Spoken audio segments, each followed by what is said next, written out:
Méditation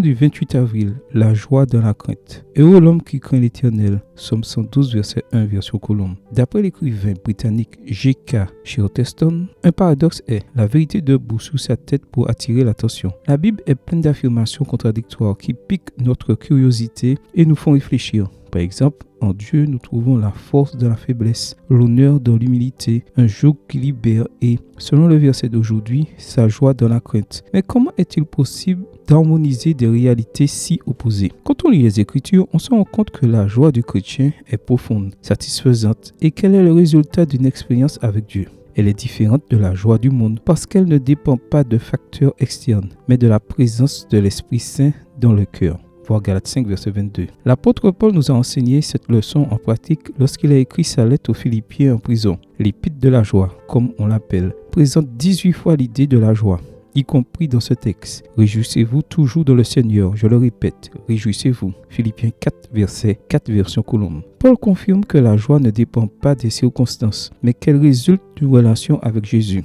Il est la joie des hommes et en même temps, il était un homme de douleur. Ésaïe 53, verset 3, version Colombe. Il s'est transformé les cachots en palais et se réjouit de la repentance des pécheurs. Voir Luc 15, verset 7. Selon C.S. Lewis, la joie est une affaire que le ciel prend au sérieux. C.S. Lewis, Horatio Cartas et Malcolm, lettre à Malcolm en français, page 119. Mais nous ne devons pas perdre de vue que cette relation avec Dieu doit se faire dans la crainte. Cela ne signifie pas que nous devions nous approcher de lui avec crainte, terreur ou timidité. Dans la Bible, crainte signifie respect révérencieux, qui est le fruit de la connaissance, de l'amour et de la foi. Plus nous connaissons le Seigneur, plus nous le respectons. Malheureusement, beaucoup de gens traitent Dieu comme s'il s'agissait d'un camarade de match de football ou d'un ami dans un centre commercial. Mais Dieu est souverain et saint. Il est le prince de la paix, mais aussi un feu dévorant devant lui. Nous devons fléchir les genoux et enlever les sandales de notre orgueil.